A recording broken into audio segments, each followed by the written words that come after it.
the Vulpos' first contact with Feluc, and the post office.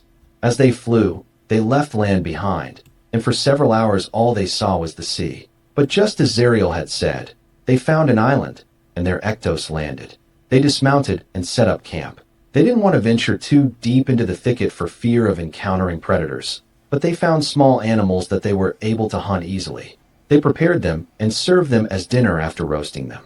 Night fell, and everyone fell asleep, and then Zariel appeared to Eber. There's a dangerous predator on this island, so I suggest you wake up early because it's coming for you and yours. It's called a land yokon.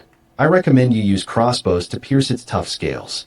Eber woke up as dawn was breaking. The Vulpo leader roused them all. I'm sorry to have to wake you so early, but it seems something wants to hunt us, Eber said, looking around. Even the Ectos were restless. Ixtri took flight and then saw it.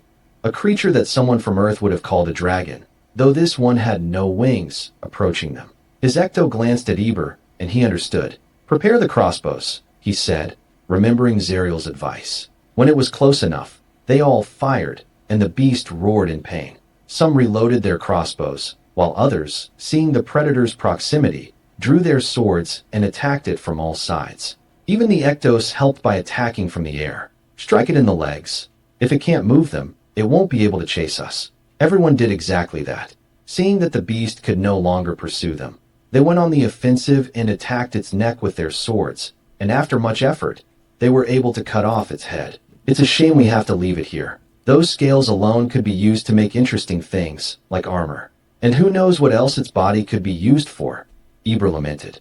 After everyone had recovered from their little ordeal, they decided to prepare breakfast and set off. The next island presented no problems, nor did the one after that, and finally they arrived at Feluc's town square where Felix, Lucas, and other Feluc citizens were waiting for them. Eber recognized them from the air. All the Ectos landed at the same time. Then Eber dismounted and walked over to Felix and noticed the difference in height between them. Greetings, Lord Felix, Eber said in Zulish. I see that you are giants. No, we are human, but he is a giant, said Felix, pointing to Rados who was approaching. His name is Rados, Felix said, pointing to the approaching giant. The other Vulpos saw that mountain of muscle getting close to them and became somewhat nervous. Don't be afraid. He is a friend and a citizen of Feluc. We also wish to be your friends and allies. But you must be tired from your journey and possibly hungry.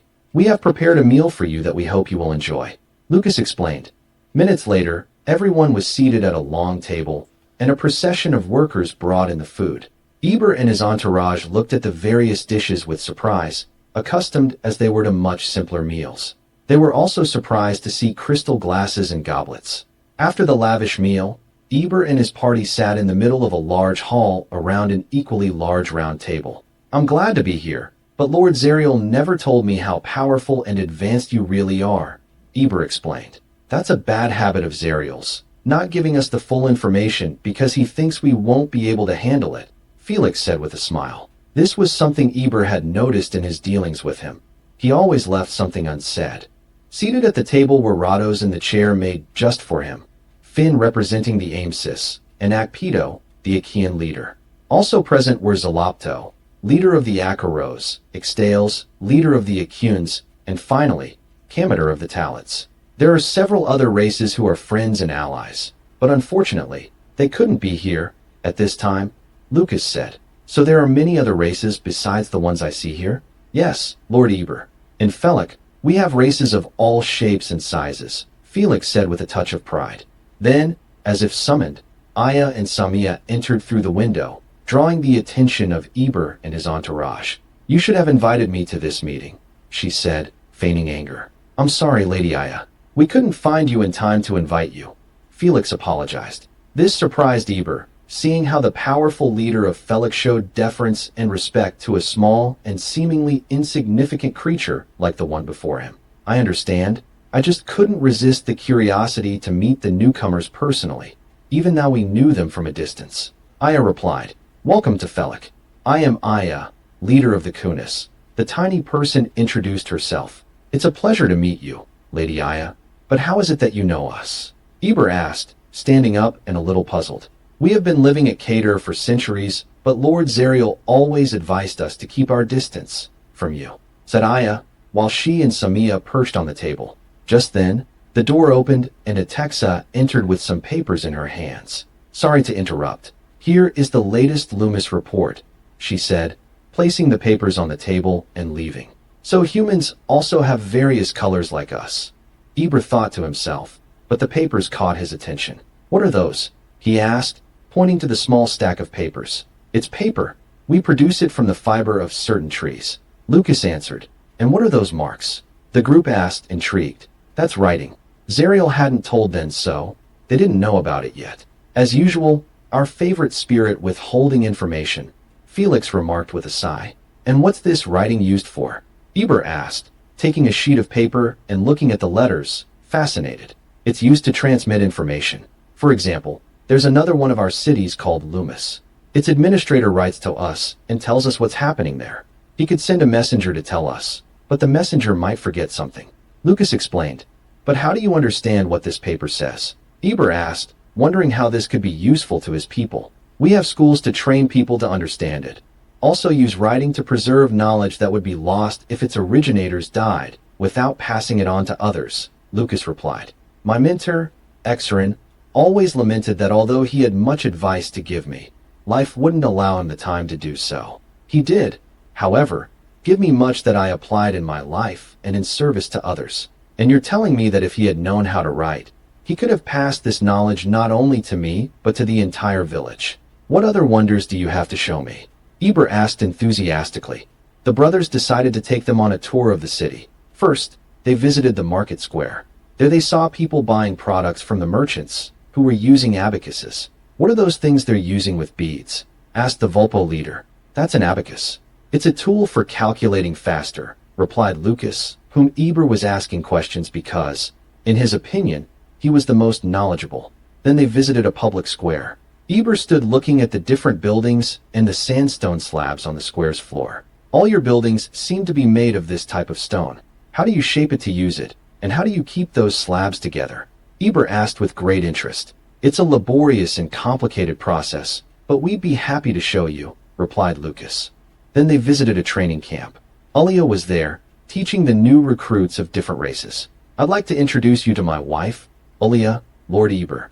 She is the leader of the Amazons, a unit of female soldiers," Felix said with some pride. "Nice to meet you, Lord Eber," she said, extending her hand, which Eber shook. He felt quite a firm grip. Then Ilias asked Eber something.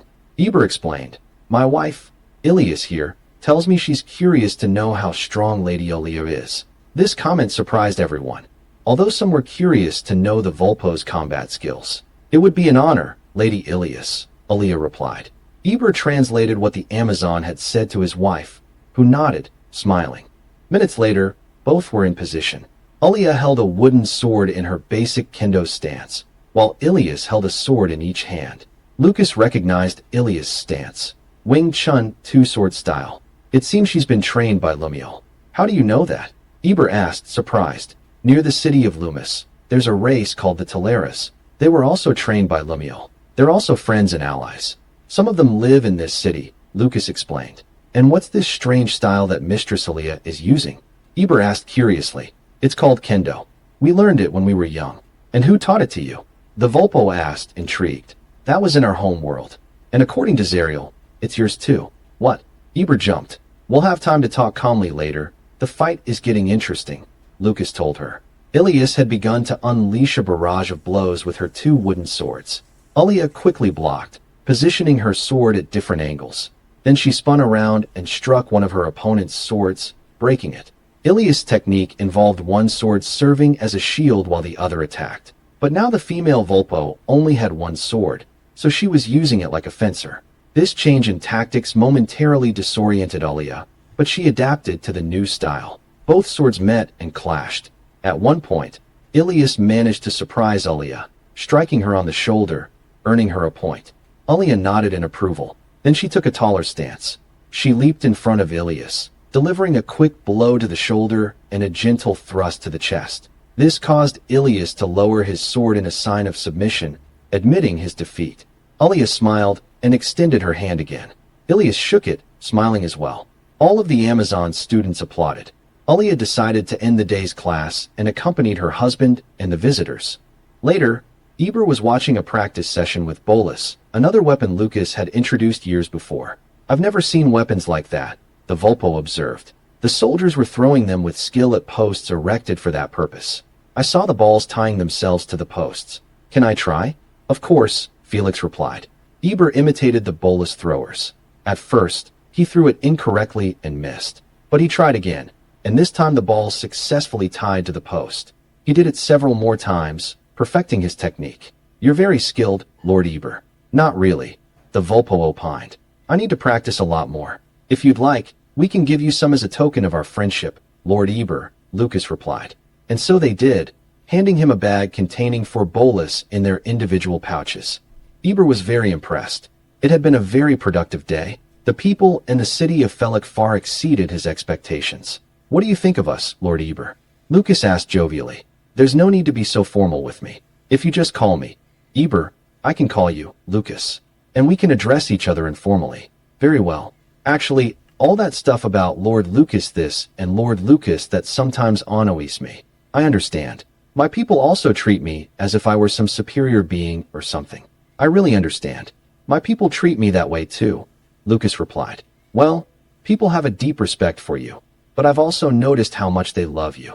Zariel told me that you two transformed a small village 15 years ago into a whole city and united many races that were once little more than enemies into a single people," Eber explained. "Well, we had Zariel's help and the knowledge we brought from Earth. Besides, many here are skilled in what they do," Lucas replied. "Now then, Lucas, tell me how you came from another world." "And you said that was also my world," Eber said. "My brother and I were school teachers. He taught physical education, and I taught science," Lucas began. "School? I think Zariel mentioned that word once," Eber replied. "It's a place where young people learn about many things, like languages, arithmetic, and other subjects. I was quite a bit younger and eager to learn. Creatures from here appeared and disappeared in our world, called Earth. I thought there might be portals between Earth and other worlds. My brother Felix, though not entirely convinced, came with me. To make a long story short, while chasing some Ogders, we accidentally went through the portal they had come through," Lucas explained. "Ogders?" the Vulpo asked. "They are now citizens of Feluc. Some live here, but most still live in their village outside Feluc. They're about half your size, but they make up for it with speed and stealth. We'll introduce them to you at some point," was Lucas' answer.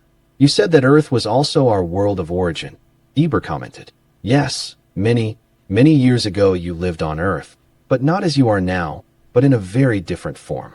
Zariel was there and sensed that a rock the size of a mountain would fall to Earth, with such great speed and power that it would destroy most of the life on that world. Zariel may have his flaws, but he took pity on the many creatures that existed and tried to save at least some of them. Among them, you," the human leader explained. "Oh, I see. Zariel, even with his great power, cares about living creatures. Exerin told me that Yufril and Chill called us subordinates or servants.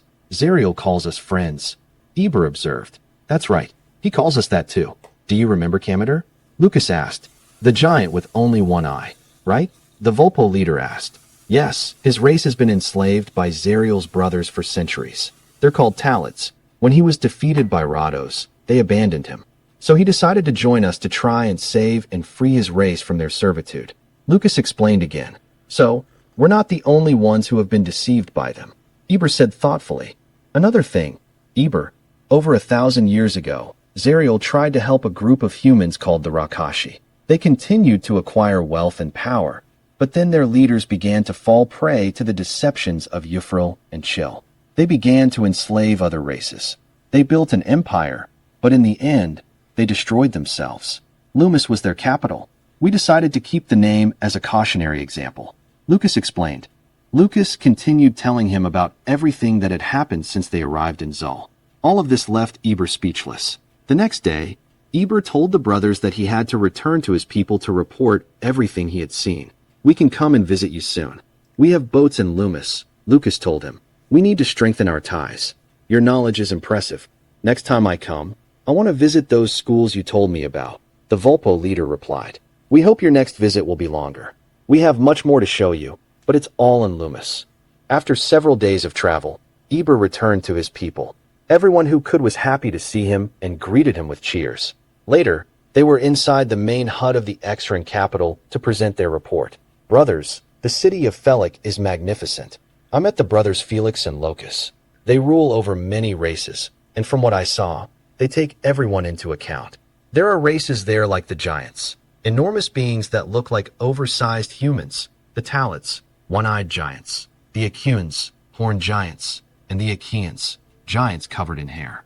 There are also races like the Kunis. They told me most of them live in this continent, but we have never encountered them. At first, they seemed like small insects to me, but they can speak, and Lord Felix seems to have great respect for them. Both Lord Felix and Lord Lucas say they will share their knowledge with us. Eber explained. Why would they do such a thing? Zimra asked. Because they want us to be allies in the coming war against the Gors. You saw Ilias fight Lord Felix's wife. Their techniques are different from ours, but they're effective nonetheless. Besides, they were both brought here by Zariel from their world. And Zariel told me they were telling the truth. We, too, are originally from that world. Not as it is now, but as it was when. Zariel brought our ancestors here. They also told me that a tribe of Gors broke away from the others and now call themselves the Ephors. Eber explained to Zimra and everyone present. And are these Ephors trustworthy? Another person asked. Zariel explained to me that they escaped from Trentala and now live peacefully on an island. But they want to help their race free themselves from the control of Chill and Euphril. Eber continued reporting what he had learned from the brothers Lucas and Felix. After the meeting ended and they had lunch, Eber decided to visit the training grounds. Krax was still there, though much older, but the new instructors were receiving his advice. He also saw a double-bladed combat practice. Dakwil was there too. There was a young Vulpo who stood out for his skills, but was losing to another youngster considered much weaker. Dakwil was extending his hands toward the young Vulpo. Then the supposedly weak young warrior won the practice. Dakwil then noticed Eber's presence. Good afternoon, Lord Eber. I see you've returned from your trip, Dakwil observed. Thank you, Dakwil. Could you tell me what you're doing? The Vulpo leader asked, puzzled. It's a new ability given to me by Lady Lumiel. It allows me to channel Zariel's power, or hers, into a person, making them faster, stronger, and giving them better reflexes, but only temporarily, Dakwil replied. That sounds interesting, and I definitely saw how effective it is. I imagine you can teach others how to develop such a skill, said the Vulpo leader. Yes, Lord Eber. I'll start training others as soon as possible. The healer replied. Very well. Thank you, Dakwil. Eber said while waving goodbye. Just then, a soldier arrived at the training field, mounted on his ecto. He landed and dismounted, calling out loudly, Lord Eber, I've seen a bird of prey near the village. This alarmed Eber. What he called a bird of prey was none other than a terror bird, a bird already extinct on Earth, but which Eretlil, the spirit of pride, had decided to bring to Cater without Zariel's permission, just to see what would happen. This terror bird, or bird of prey as the Vulpos called it, stood at a height of 3 meters, or 10 feet, so it was an adult specimen. This prompted Eber to organize 2 parties to exterminate it, one in the air and one on the ground. He included Dakwil in the second. They were going to need a healer, so he decided to bring 2 of the new Bolus to test them in combat. In the past, these creatures had caused many deaths among the Vulpos. Therefore, Eber wasn't going to allow one of them to get too close without eliminating it. He called Ixtri, who gladly came to help. Finding it in an open field would make it easy to eliminate it from the air. But Eber knew that this particular species used the thicket to ambush its prey.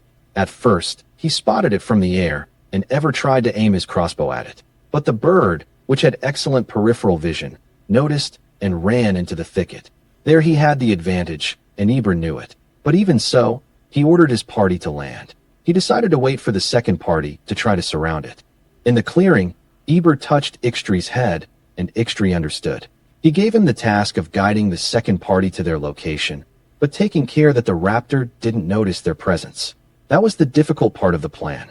Due to this beast's abilities, its keen eyesight, speed of movement and attack, its beak that cut and tore flesh with great efficiency, and strong legs ending in sharp talons, it was a fearsome enemy. The second party, led by Krax, who was still quite strong for his age, moved cautiously through the thicket, expecting an attack from the bird at any moment. It wasn't the first time Krax had faced something like this, Several of his scars proved it. The party Cracks led consisted of 6 Vulpos, including himself. Then the bird emerged from the undergrowth and attacked the nearest Vulpo with its beak. But the soldier had already been warned by Cracks.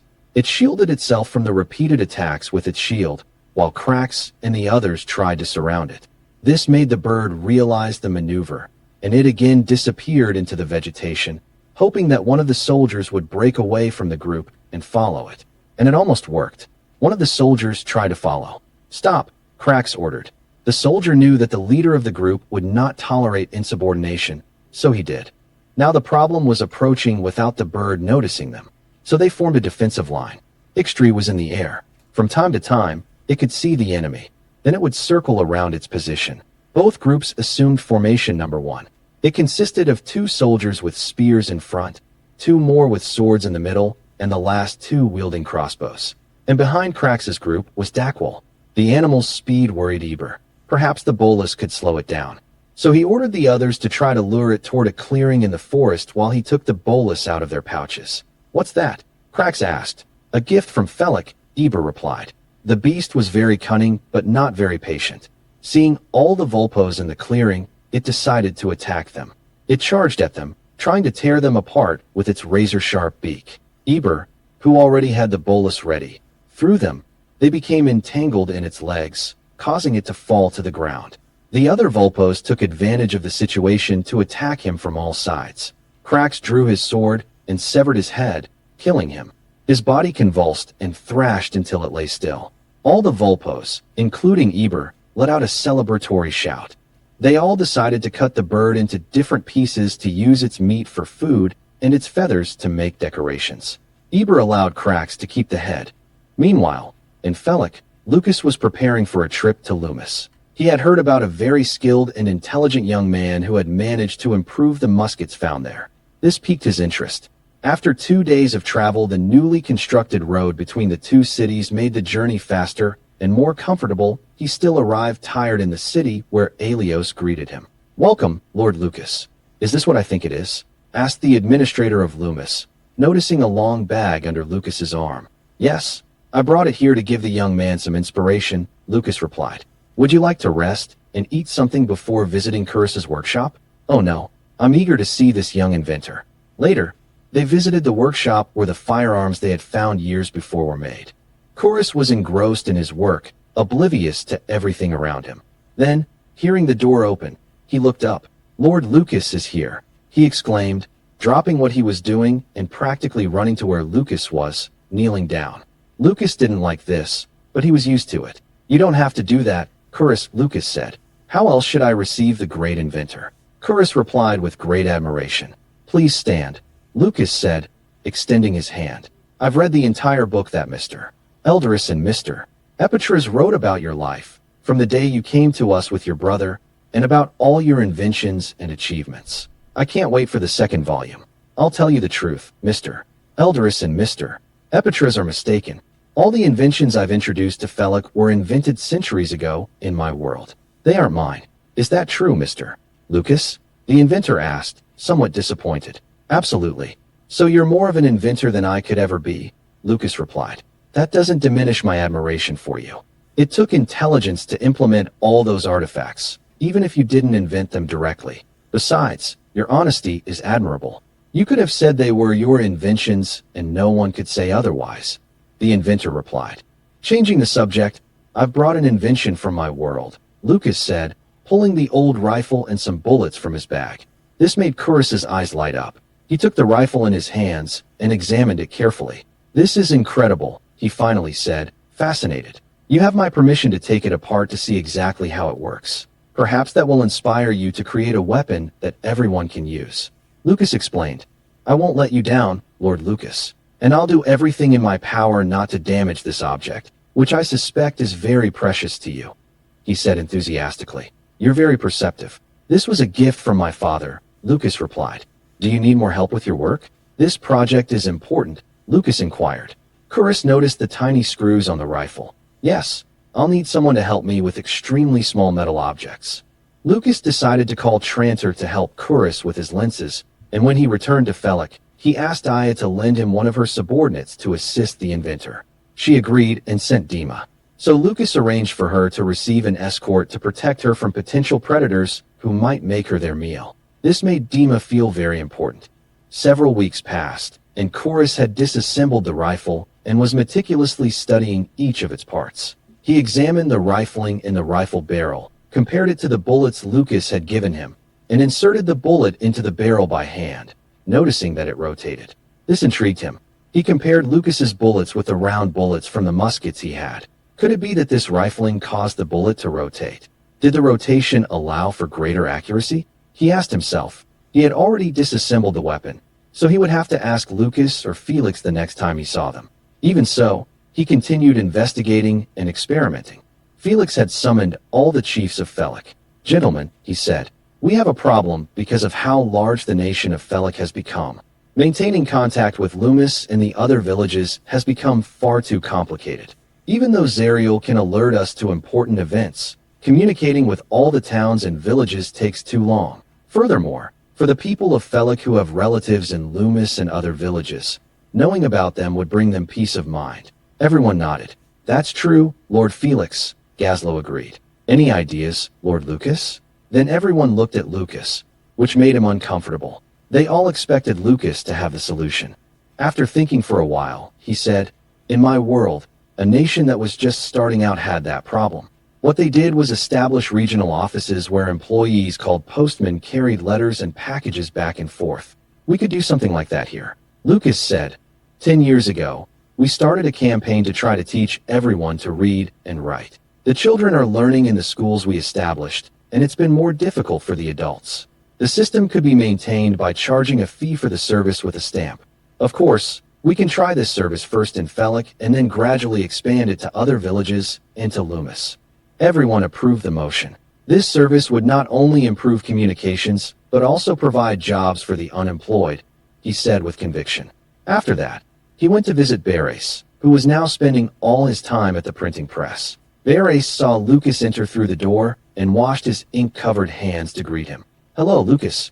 What brings you here?" The now printer asked. "I'm going to need portable versions of the printing press. They'll only have one engraving, the symbol of Feluc, but I'll also need a portable way to load the ink."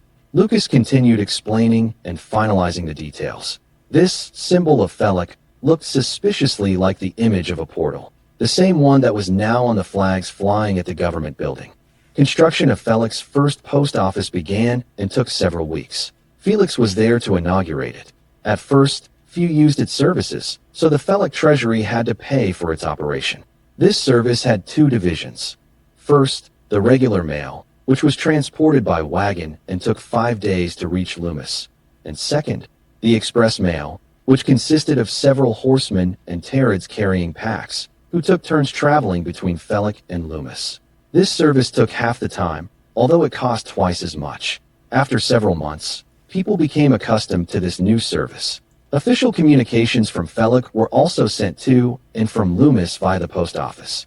Felix sent Beres to Loomis with an assistant to build another printing press there. He also sent materials and supplies for this purpose. The population of Loomis was growing as some Liders, Teleras, and Adonias moved there for convenience and learned how Feluc's economic system worked. The concept of living alongside other races seemed strange to the Liders and the Teleras, but they couldn't deny the advantages of civilization. Although most Liders preferred their nocturnal life and took up nighttime jobs such as guards or hunters of the animals that roamed the night, others loved daytime life with the dark glasses created by Trantor. They shared with the other races in camaraderie.